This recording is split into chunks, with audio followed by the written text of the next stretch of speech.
ఈ టన్నెల్స్ ఏవైతే ఉన్నాయో అంటే డైరెక్ట్ గా ముఖ్యంగా అభయారణ్యం ఉంది కాబట్టి అటవీ అనుమతులు అవి రావడం కొంచెం కష్టం. ఇక్కడ కొద్దిగా మళ్ళీ కన్ఫ్యూజన్ అవుతారు. అటవీ అనుమతులు రావడానికి అసలు గ్రావిటీ కాలువ తవ్వితే లెవెల్ కావాలి కదా. ఓకే, ఆ లెవెల్ నుంచి ఈ లెవెల్ కు మనకు గ్రావిటీ రావాలి కదా. నువ్వు గుట్ట మీద ఉంటే అటవీ అయితే ఉన్నది ఏమున్నది, గుట్ట మీదకి అయితే తీసుకుపోలేం కదా గ్రావిటీ ద్వారా. గ్రావిటీ ద్వారా నిలిస్తే కొంచెం తక్కువ ఖర్చు అవుతుంది అన్న ఉద్దేశంతో దీన్ని ఎప్పుడైనా గ్రావిటీనే చాలా తక్కువ ఖర్చు, అంతకంటే తక్కువ ఖర్చు లేదు. అందుకోసం ఈ టనెల్స్ ఇవాళ కొత్తది కాదు, ప్రపంచంలో చాలా ఉన్నాయి. మీకు కావాలంటే మొత్తం లిస్ట్ పెడతాను. మన దేశంలో కూడా చాలా చేశారు. కొన్ని సమస్యలు వస్తుంటాయి. ఇక్కడ సమస్య ఏంటంటే ఇది ప్రపంచంలో అతిపెద్ద టన్నెలా లేదు చెప్తాను. మనం ఈ టన్నెల్ కార్యక్రమం మొదలు పెట్టే వరకు వ్యాసం ఏదైతే ఉందో టన్నెల్ ఇది దీన్ని ఏమంటాం బోరు, దాని వ్యాసం 8 మీటర్ల కంటే ఎక్కువ లేకుండా ఇంతకుముందు. సొరంగం 8 మీటర్ల వ్యాసం, అర్థమైంది కదా.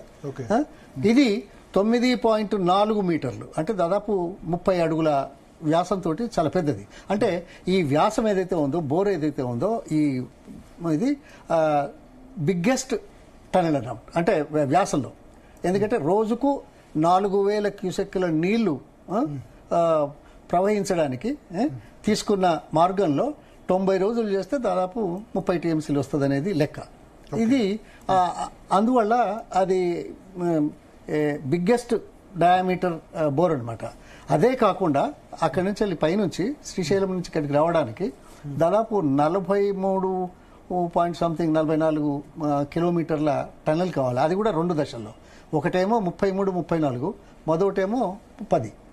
మధ్యన కొంత గ్యాప్ వచ్చింది. అప్పుడు మనం రిజర్వాయర్లు అది పెట్టుకున్నాం. దాని నుంచి మళ్ళీ విత్ ఇన్ నల్గొండ ఆల్సో ఇది చేయాల్సి వచ్చే పని ఉన్నది. అయితే అది మొదలు పెట్టినప్పుడు ఇది చేయాల్సిన అవసరాన్ని చూసి అంత మొదలు అనుకున్నప్పుడు కనుక అదే టైంలో అయ్యేటువంటి పరిస్థితులు ఉంటే 1900 కోట్లే. సరే, ఏ ప్రాజెక్టు కూడా ఎప్పుడు కూడా ఎన్నడూ కూడా ఎక్కడ బడ్జెట్ ఎస్టిమేట్ 1900 కోట్లతో మొదలు అంటే ఒక 5-6 సంవత్సరాలు 10,000 కోట్లు అయిందా. మీరు ఇది తొందరగా చెప్తే ఏమైంది అంటే పెంచేసినట్టు. ఇప్పుడు మనం దాన్ని అర్థం చేసుకునే రీతిలో ప్రజలకు తెలియాల్సిన అవసరం. ఎందుకంటే మొదలు ఇంతకంటే తక్కువ వేరే మార్గాల ద్వారా మనం చేయలేము. ఇది చేసే అవకాశాన్ని సద్వినియోగం చేయడానికి మొదలుపెట్టాము. వచ్చే పరిస్థితుల వల్ల ఇప్పుడు ఒక్క నిమిషం, ఇదేదో అప్పుడు మీరు 10 ఏళ్లలో చేయలేదు, వీళ్ళు 10 ఏళ్లలో చేయలేదు, ఇంకెన్నేళ్ళు అవుతుంది అని అడిగే సమస్యలు వస్తాయి. ఎందుకంటే జనాలకి ఇదే పోతుంది కదా, గిన్ని ఏళ్ళు. కానీ బాక్రా అడంగల్ ఎన్ని సంవత్సరాలు పట్టింది, నాగార్జున సాగర్ ఎన్ని సంవత్సరాలు పట్టిందో తెలుసా? 20 సంవత్సరాలు. చూడండి, నేను చెప్తే బాగుండదు కదా, నేను చెప్తే బాగుండదు కదా. అదే విధంగా మా శ్రీరామ్ సాగర్ ఎన్ని సంవత్సరాలు పట్టింది? ప్రపంచంలో ఏ ప్రాజెక్టులైనా ఎన్ని సంవత్సరాలు పడుతుంది. దానికి తోడు కాలం గడిచినా కొద్దీ కాస్ట్ పెరుగుతుంది. ఇందులో ఏదైనా ఉండొచ్చు, కేవలం పెంచడం కోసం కాకుండా అవసరానికి తగ్గట్టుగా మారుతున్న పరిస్థితుల్లో టెక్నాలజీ మారుతున్నందుకు కాస్ట్లు పెరుగుతూ ఉంటాయి. ఇన్ఫ్లేషన్ ఉంది, పెరుగుతుంది. దాంట్లో ఇప్పుడు ఎంత సార్ బడ్జెట్ ఎస్టిమేట్? ఇప్పుడు మరి వాళ్ళు ఇచ్చింది ఏంటంటే అప్పుడు మొత్తం 3,000 కోట్లు అప్పుడైంది. తర్వాత కేసీఆర్ టైంలో 3,400 కోట్లు అయింది. తర్వాత ఇప్పుడు మరి 1900 నుంచి ఇంకేదో ఎక్కువ అంటున్నారు. అంటే మొత్తం 10,000 కోట్లు దాటింది. 10,000 కోట్లు దాటకపోవచ్చేమో. సరే, ఏదైతే అది ఎంత అవుతుంది అనేది. అంటే కాళేశ్వరంకు 1,00,000 కోట్లు ఖర్చు పెట్టినప్పుడు 10,000 కోట్లు అక్కడే వచ్చింది. పెద్ద విషయం అక్కడే వచ్చింది సమస్య. 30 టీఎంసీల ప్రాజెక్ట్ 10,000 కోట్లు అంటే నేను తక్కువనే అని అంటున్నా. అదే వచ్చింది ప్రాబ్లం.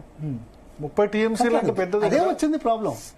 ఎందుకంటే ఇది సాంకేతిక పరమైన విషయంలో ధర మాట్లాడుతున్నప్పుడు అదేదో ఆ ప్రాజెక్టుకు 1,00,000 కోట్లు, ఈ ప్రాజెక్టుకు 10,000 కోట్లే అని అంటే జనంలో ఏం పోతుంది?